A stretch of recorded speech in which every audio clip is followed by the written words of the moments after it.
اعوذ باللہ من الشیطان اللعین الرجیم بسم اللہ الرحمن الرحیم رب اشرح لی صدری ویسر لی امری واحلل عقدۃ من لسانی یفقہوا قولی۔ معزز و مکرم مومنین، السلام علیکم۔ یا علی علیہ السلام مدد۔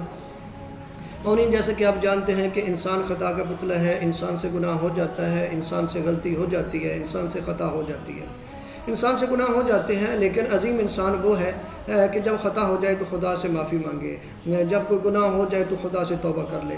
لیکن انہی گناہوں کے ساتھ ساتھ بعض اوقات انسان کے لیے کوئی ایسے کام کرتا ہے، مثلا کسی کے بارے میں تہمت لگا دی، کسی پہ تہمت لگا دی، کسی کی غیبت کر دی، یا کسی کا مال کھا لیا۔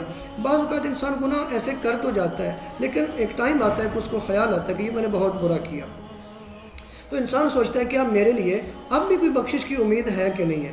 لیکن اس کی پہلی صورت تو یہ ہے کہ جس کا کھایا اس تک پہنچایا جائے، جس کی غیبت کی ہے اس سے بخشوایا جائے، جس پہ تہمت لگائی ہے اس سے معافی مانگی جائے۔ لیکن بعض اوقات ایسا ہوتا ہے کہ جس کی غیبت کی ہوتی ہے، جس پہ تہمت لگائی ہوتی ہے، یا جس کا مال کھایا ہوتا ہے، وہ انسان کو بندہ ہی نہیں ملتا۔ اب انسان کیا کرے؟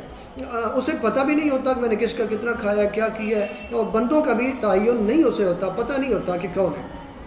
تو کیا ایسا کام جب ہو جائے، جب اس حالت میں بندہ مبتلا ہو، تو کیا کوئی ایسی چیز ہے کہ انسان جو ہے پھر بھی بخشا جائے، اس کی بخشش ہو جائے؟ تو ہاں، ایک ایسی نماز ہے کہ جس نماز کو نماز رد مظالم کہتے ہیں۔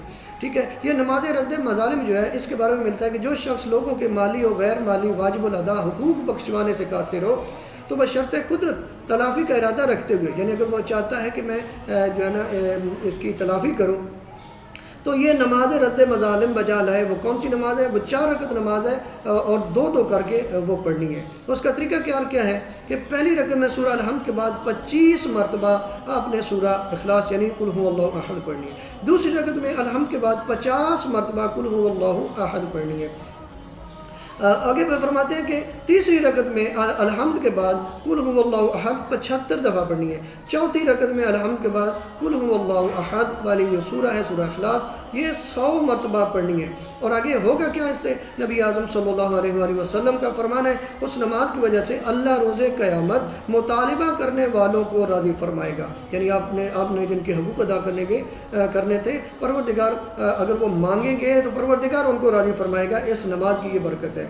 فرمایا اگرچہ ان کی تعداد بقدر بیابان کے ریگ کی ہو، اور وہ نماز گزار سب سے پہلی صف میں بجلی کی طرح بہشت میں داخل ہو جائے گا۔ یعنی دیکھیں پروردگار نے تو کتنے ذرائع بنائے ہیں کہ میرا بندہ جو ہے اگر بھول چکا ہے، اگر اس سے گناہ ہو گئے، تو پھر یہ نماز پڑھے۔ نماز پڑھ کے بھی معصوم فرما رہے ہیں کہ پروردگار ایسے بندوں کو راضی کرے گا جن کے اس نے حقوق دینے تھے۔ پروردگار سے دعا ہے ہم سب کو حقوق اللہ اور حقوق العباد ادا کرنے کی توفیق عطا فرمائے۔ والسلام علیکم ورحمۃ اللہ وبرکاتہ۔